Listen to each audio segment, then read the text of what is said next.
Assalamu alaikum respected students. Today we are going to start our sixth lecture, which is based on two theories. First one is socio-cultural view of development and the second one is humanistic theory, which is also known as Maslow hierarchy need theory. Alright, so starting from the first one, and before going to start that theory, I want to share with you this concept which is directly related with this theory, which is constructivism. ठीक है, सबसे पहले तो ये देखते हैं कि constructivism है क्या. This is an idea or approach to teaching and learning based on idea that cognition is a result of mental construction. ठीक है, कि जो cognition है, जो आपका IQ है, जो आपकी mental abilities हैं, that is basically what mental construction है. और इन अदर वर्ड्स हम ये कह सकते हैं कि students learn by fitting new information together with what they already know.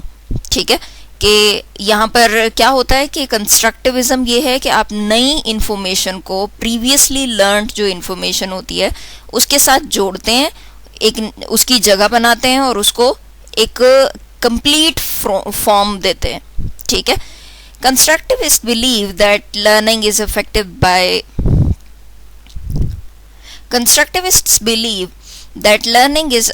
by the context in which an idea is taught. ठीक है, एक तो कॉन्टेक्स्ट से ये अफेक्ट होती है लर्निंग, और दूसरी बात ये है कि as well as by students believes and attitudes. ठीक है, कि एक तो ये है कि जिस कॉन्टेक्स्ट में वो इन्फॉर्मेशन आप तक पहुंचाई गई है, और दूसरी बात ये है कि इंसान का अपना जो इंटरेस्ट है, उसकी जो अपनी परसेप्शंस होंगी, बिलीव्स होंगे, एटीट्यूड्स होंगे, वो भी बहुत ज़्यादा इफेक्ट करते हैं. ठीक है, अगर फ़र्ज़ करें एक अच्छी बात हमें समझाई जाती है और आपको वो लगता भी है कि हाँ जी ये सही है, हम तक बताया गया, लेकिन जो आपकी थ्योरी होगी, जो आपके बिलीव्स होंगे, आप उसी के हिसाब से उस चीज़ को एक्सेप्ट या रिजेक्ट करोगे. ठीक है, The learner actively imposes organization and meaning on the surrounding environment. ठीक है, चीज़ों को, इंफॉर्मेशन को ऑर्गेनाइज करेगा और नया मीनिंग जो है वो उसको देगा. And construct knowledge in the process. ठीक है, यानी ये कोई एब्स्ट्रैक्ट यानी रैंडम सी कोई चीज़ नहीं है. Construction of knowledge is a complete process, जिसमें सबसे पहले जो कॉन्सेप्ट्स आप लर्न कर चुके होते हैं उन्हीं को बेस बनाकर उनमें एक्सटेंड होती है इंफॉर्मेशन. आप नई चीज़ों को ऐड करते हैं, नए अपने पर्सपेक्टिव्स बनाते भी हैं और उनको मोल्ड भी करते हैं, और ये सारा चीज़ जो है वो चलती रहती है.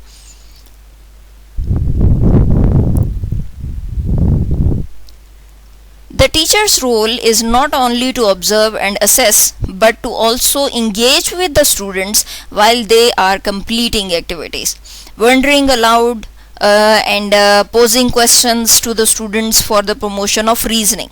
ठीक है, यहाँ पर इंडिविजुअल प्रोसेस नहीं है, बल्कि टू वे कम्युनिकेशन यहाँ पर होना ज़रूरी है, क्योंकि जहाँ पर स्टूडेंट्स लैक कर रहे हैं, जहाँ पर वो सही डायरेक्शन में नहीं जा रहे, वहाँ पर टीचर का रोल जो है वो एज अ फैसिलिटेटर का होगा. वो वहाँ पर उन्हें गाइड करेगा, उनको सही राह पर लाने के लिए उसे डिफरेंट क्वेश्चंस पोस्ट करेगा, उनको इस तरह से समझाने की कोशिश करेगा कि वो खुद नई चीज़ जो है वो अपने जहन में बिठा लें और अपने हिसाब से चीज़ों को अंडरस्टैंड कर लें. ठीक है जी, वाइगोट्स्की ने ये थ्योरी दी थी सोशियो कल्चरल कॉन्सेप्ट जो है डेवलपमेंट का, और इसको हम मोजार्ट ऑफ साइकोलॉजी भी कहते हैं, क्योंकि मोजार्ट जो है वो ही वाज अ म्यूजिशियन, और उसने जो बेसिक रिदम्स और टोन्स म्यूज़िक के हवाले से दी थी वो कह लें कि अभी भी फॉलो होती हैं, और इसीलिए उसको अगर मोजार्ट ऑफ म्यूज़िक कहते हैं, म्यूज़िक का बादशाह अगर कहा जाता है, तो वाइगोट्स्की को हम साइकोलॉजी का बादशाह कहते हैं. He was born in 1896 and same year as Piaget in the small Russian town of Orsha. Middle class family से बिलोंग करता था, ज्यूइश फैमिली थी. He entered into a private all boys secondary school known as a gymnasium and a secondary school that prepared students for the university. In 1913 he entered Moscow University through lottery, यानी lottery ticket निकला था और उसको scholarship के ज़रिए वहाँ पर दाखिला दिया गया. In December 1917, he graduated from Moscow University with a graduation or the degree in law. All right. Then Vygotsky completed almost 270 scientific journals. He gave numerous lectures on his readings, writings, and 10 books based on the wide range of Marxist-based psychological and teaching theories. ठीक है जी. He died on 10th June 1934 at the young age of 37 after a long battle with TB. Vygotsky's work didn't become known in the West until 1958 and was not published there until 1962. यानी बहुत देर बाद, इसके death के भी काफ़ी time बाद इसका जो काम है वो मंजर आम पर आया और उसको एक्सेप्ट किया गया, उसको स्टडी किया गया और उसको पब्लिश किया गया. सोशो कल्चरल थ्योरी जो है वो है क्या? ये थ्योरी फोकस करती है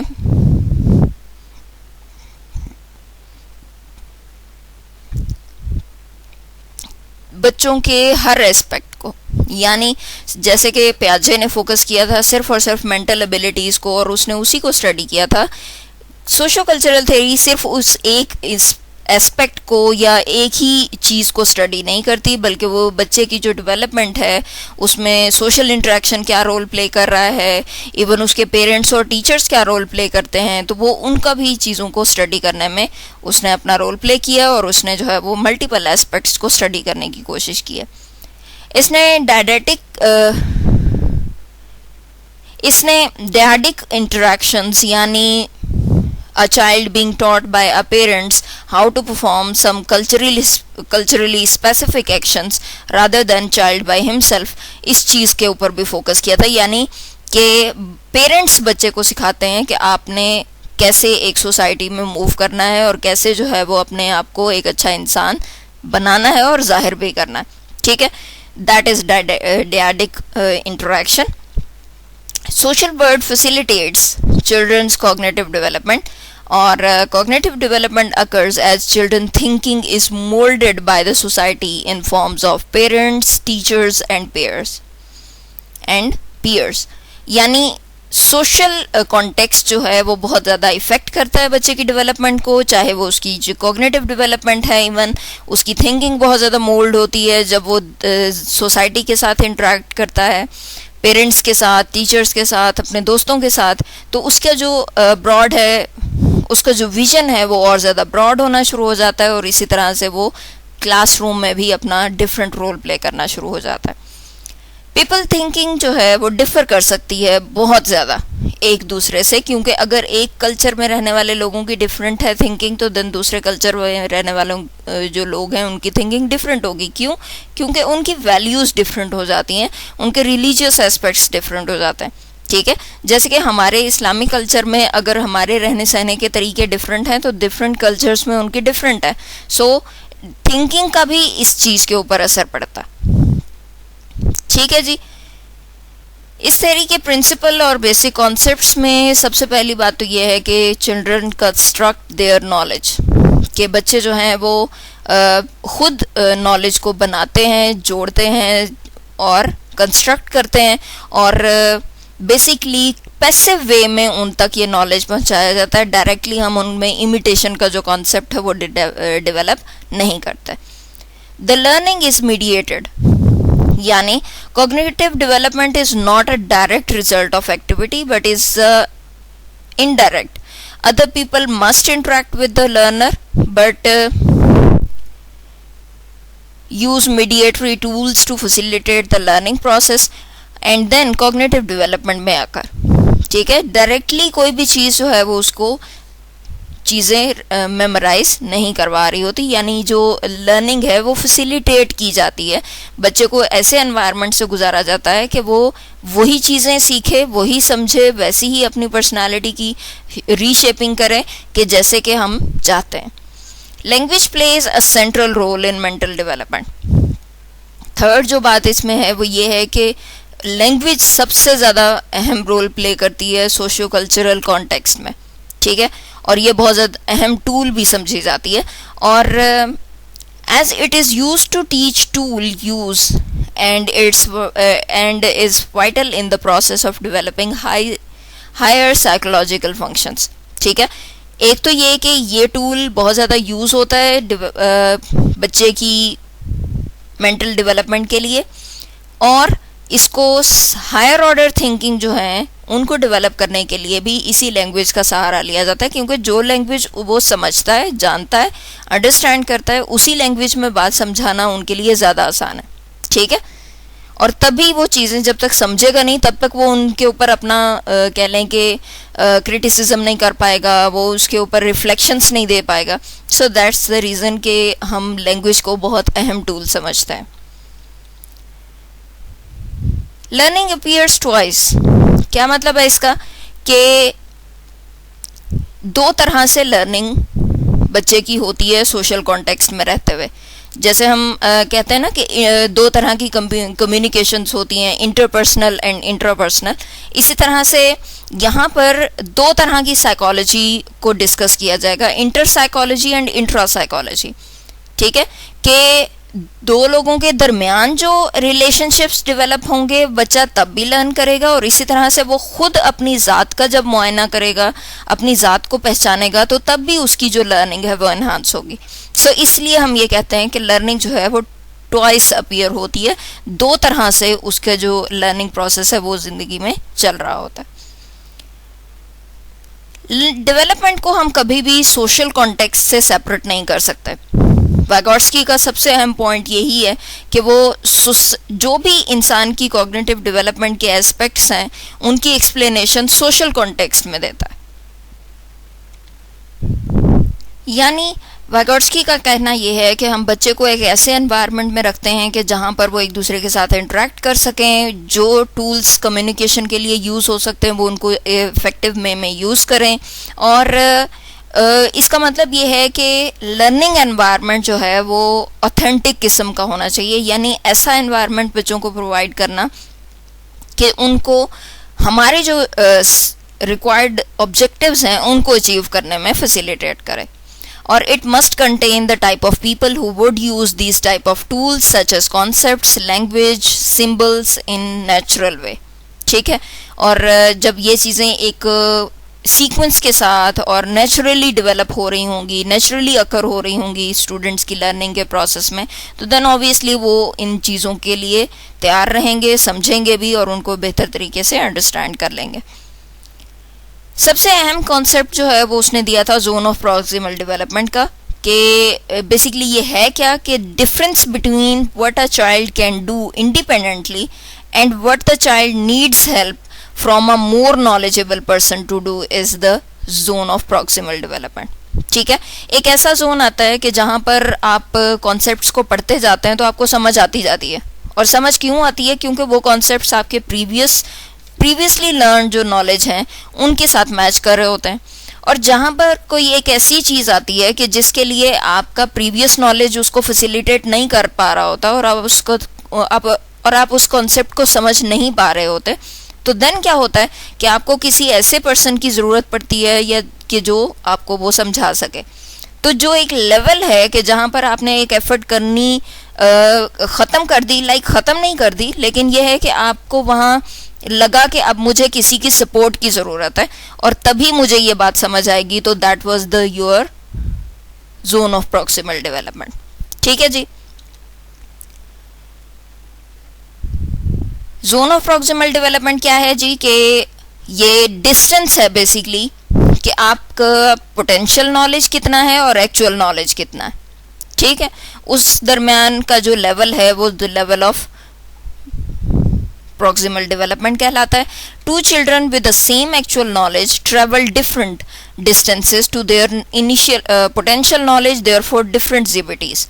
ठीक है, ज़रूरी नहीं है कि पोटेंशियल नॉलेज जो है वो सबका ही सेम हो, यानी आप किस हद तक अपने प्रीवियसली लर्न नॉलेज को इस नए नॉलेज के साथ मैच करते जाते हैं, इंटर रिलेट करते जाते हैं, ये कैपेबिलिटी हर बच्चे में डिफरेंट होती है. कुछ बच्चे रिलेट करने की सलाहियत रखते हैं, कुछ बच्चे नहीं रखते. अगर किसी बच्चे का आईक्यू बहुत ज़्यादा है तो वो बहुत इजीली कॉन्सेप्ट्स को इंटरलिंक कर लेगा. So that's why based on the mental abilities of the students हम ये कह सकते हैं कि ये जो जीपीटी का लेवल है ये हर बच्चे में डिफरेंट होगा. ठीक. अब ये एग्जाम्पल आपके सामने बताई गई है. अगर आपको ये समझ में ना आए तो आप एमडीबी में मुझसे पूछ सकते हैं और आई होप कि आपको ये बहुत इजीली समझ में आ जाएगी. ठीक है जी. ये 3 स्लाइड्स जो हैं ये 3 से 4 स्लाइड्स ये इसी एग्जाम्पल को एक्सप्लोर की गई हैं विद पिक्चर्स, ताकि आप इजीली देख सकें, समझ सकें कि हाँ जी ये कॉन्सेप्ट बेसिकली है क्या. सो मूविंग टुवर्ड्स स्कैफोल्डिंग सबसे इम्पॉर्टेंट कॉन्सेप्ट है. और ये है क्या, सबसे पहले तो ये देखना ज़रूरी है. Scaffolding is the basically role of teachers and others in supporting the learner's development.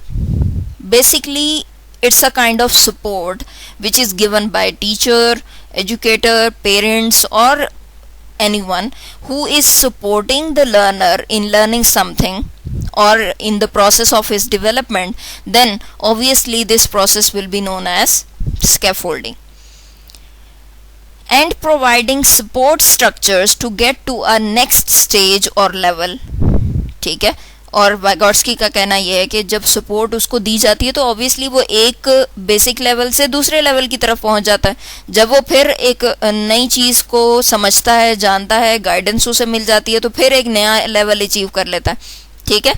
तो a knowledgeable participant can create by means of speech and supportive conditions in which the student यानी जो नया स्टूडेंट होता है can participate in and extend current skills and knowledge to a high level of competence. ठीक है. जब एक नया बच्चा एक ऐसे बंदे के साथ काम करता है, एक ऐसे टीचर के साथ सपोर्टिव एनवायरनमेंट में काम करता है कि जो एक्सपीरियंस्ड होता है, तो देन ऑब्वियसली उसका जो नॉलेज है, उसकी जो स्किल्स हैं, उसका जो करंट लेवल है वो एनहांस होता है और उसकी कॉम्पिटेंस में इजाफा हो जाता है. In an educational context, however, scaffolding is an instructional structure. ये इंस्ट्रक्शनल स्ट्रक्चर है basically whereby the teacher models the desired learning, कि वो एज अ रोल मॉडल बच्चों के सामने पेश करता है चीज़ों को, और बच्चे जो हैं वो वैसे ही बिहेव करने की कोशिश करते हैं, क्योंकि वहाँ पर बेसिकली ज़्यादातर इंस्ट्रक्शंस ही इन्वॉल्व होती हैं ना. टीचिंग है कि टीचर जो है वो सिर्फ बताएगा, समझाएगा और वैसे करके दिखाएगा जैसे कि उसे चाहिए कि बच्चे करें. ठीक है.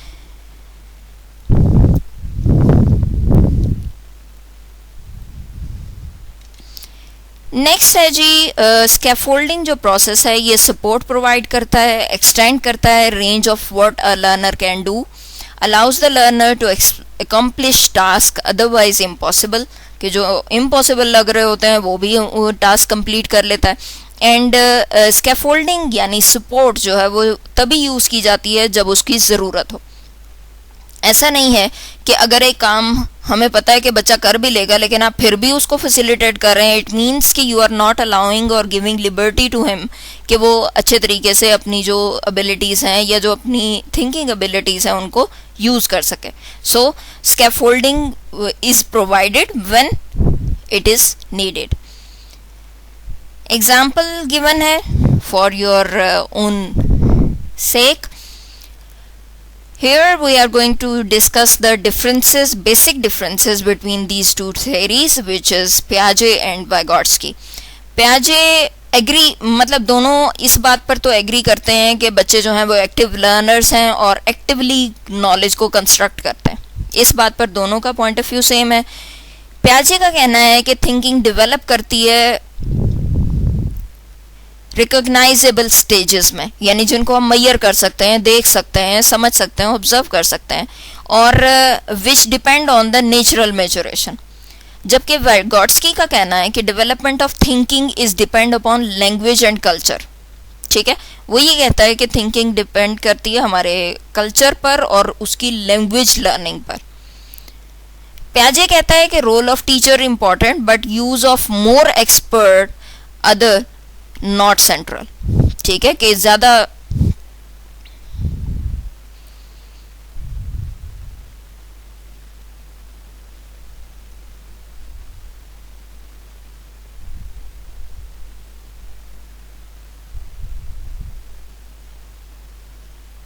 यानी वो ये कहता है कि बच्चा किसी और बंदे के ऊपर इतना डिपेंडेंट नहीं है, क्योंकि बच्चे ने जो भी लर्न करना है वो खुद ऑब्जर्वेशंस के ज़रिए, एक्सपीरियंसेस के ज़रिए सीख लेता है।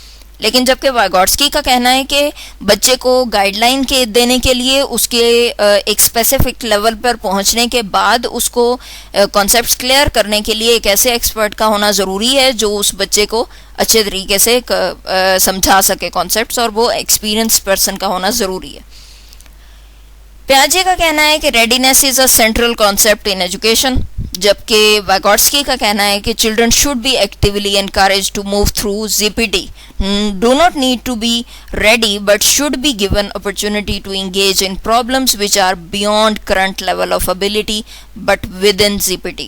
ठीक है, तो इसका कहना है कि आप बच्चे को ज़्यादा से ज़्यादा सपोर्ट वहाँ प्रोवाइड करें जहाँ पर उसका जो level of zone of proximal development है उसके ऊपर पहुँच कर वहाँ जहाँ उसके कॉन्सेप्ट को क्लियर करने की ज़रूरत है आप उसको करें, उसको सपोर्ट प्रोवाइड करें ताकि वो ज़्यादा से ज़्यादा चीज़ों को क्लैरिफाई कर सके। ठीक है, प्याजे ने कहा है कि स्कैफोल्डिंग की कॉन्सेप्ट नहीं है, और वाइगोट्स्की उसको सेंट्रल कॉन्सेप्ट का नाम देता है कि सपोर्ट के बिना हम बच्चे को आगे नहीं बढ़ा सकते। अगर एक बच्चे पर ही सब कुछ छोड़ देना है तो देन बच्चा अपने ही लेवल के मुताबिक वहीं पर चीज़ों को समझता जाएगा, अपना नॉलेज एनहांस करता जाएगा, लेकिन उसमें जो लेवल इंक्रीज होना है वो नहीं होगा। प्याजे कहता है कि language reflects level of cognitive development, जबकि वाइगोट्स्की का कहना है कि language help to develop cognitive abilities. वो कहता है कि जितना लैंग्वेज, प्याजे के मुताबिक जितनी लैंग्वेज सीखी गई है इट मीन्स के उसका level of cognitive development increase हुआ। वो मीन्स लैंग्वेज को कॉग्निटिव डेवलपमेंट कह रहा है, लेकिन वाइगोट्स्की कहता है कि लैंग्वेज हेल्प करती है कॉन्सेप्ट्स को अंडरस्टैंड करने के लिए। ठीक है, Piaget theory was very influential in education but has need revising and underestimating of children's abilities still a problem।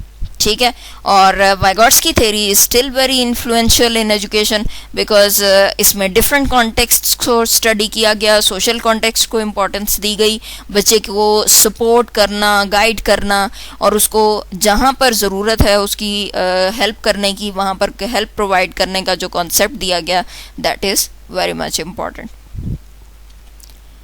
ठीक है जी, इम्प्लीमेंटेशन इस थ्योरी की किस तरह से हो सकती है कि आप सेकेंड लैंग्वेज क्लासरूम्स में इस थ्योरी को अप्लाई कर सकते हैं, सपोर्ट कर सकते हैं, उनको जहाँ पर नई चीज़ों को सिखाने के लिए मदद की ज़रूरत है आप वो दे सकते हैं, और उन लोगों को अपने टास्क को अकम्प्लिश करने में फैसिलिटेट कर सकते हैं। इसी तरह से नई जो टेक्नोलॉजीज़, एडवांस टेक्नोलॉजीज़ आजकल आ रही हैं उनको समझाना, क्योंकि देखें ना कि जैसे कंप्यूटर जब इजाद हुआ और फिर ऑफिशियल सेटिंग्स में इसको इसका हिस्सा बना दिया गया, तो तब इसी थ्योरी को यूज़ करते हुए लोगों को कंप्यूटर कोर्सेज करवाए गए। क्यों? क्योंकि उनको वो बेसिक नॉलेज प्रोवाइड करना ज़रूरी था कि जो उस फर्म को चलाने के लिए या उस काम को करने के लिए ज़रूरी था। तो इसलिए सपोर्ट प्रोवाइड करना, उनको नया नॉलेज देना, उनको उस एनवायरनमेंट का हिस्सा बनाना, that is the current need of society. Conclusion is that social cultural theory consider learning as a semiotic process where participation in socially mediated activities is essential। यानी जो लर्निंग है वो सिंबल्स और कह लें कि साइंस पर बेस करती है, लैंग्वेज एक्विजिशन पर फेस करती है। सो दैट्स वाई इसमें सोशली हेल्पिंग एनवायरनमेंट जब उनको प्रोवाइड किया जाता है तो देन लर्निंग जो है ज़्यादा इंपॉर्टेंट वे में चलती है। The theory regards instruction as crucial to cognitive development in the classroom. Instruction should be geared to the ZBT that is beyond the learner's actual level of development। इनका कहना है कि बच्चे को कॉग्निटिव डेवलपमेंट को मेंटेन करने के लिए उसको ज़्यादा से ज़्यादा जो है वो इंस्ट्रक्शंस दी जाएं, और उसका जो लेवल ऑफ ZPT है उसको एनहांस करना चाहिए, उस एक्चुअल लेवल से मज़ीद आगे लेकर जाना चाहिए ताकि बच्चे की जो कॉग्निटिव स्किल्स हैं वो मज़ीद पॉलिश हों। Social instruction actually produce new, elaborate advanced psychological processes that are unavailable to the organism working in isolation. और यही कहना है कि सोशल इंटरेक्शन जो है वो बहुत ज़्यादा इंपॉर्टेंट होता है, क्योंकि आप अकेले जो काम कर रहे होते हैं वो इतना बेटर नहीं हो सकता जितना कि आप मिलकर या दूसरों की राय लेने के बाद दूसरे लोगों की गाइडेंस लेने के बाद जो आप काम करते हैं वो ज़्यादा बेटर होता है. ठीक है जी, ये तो था फर्स्ट पार्ट आपके इस लेक्चर का. Second part is based on the Maslow theory which is here.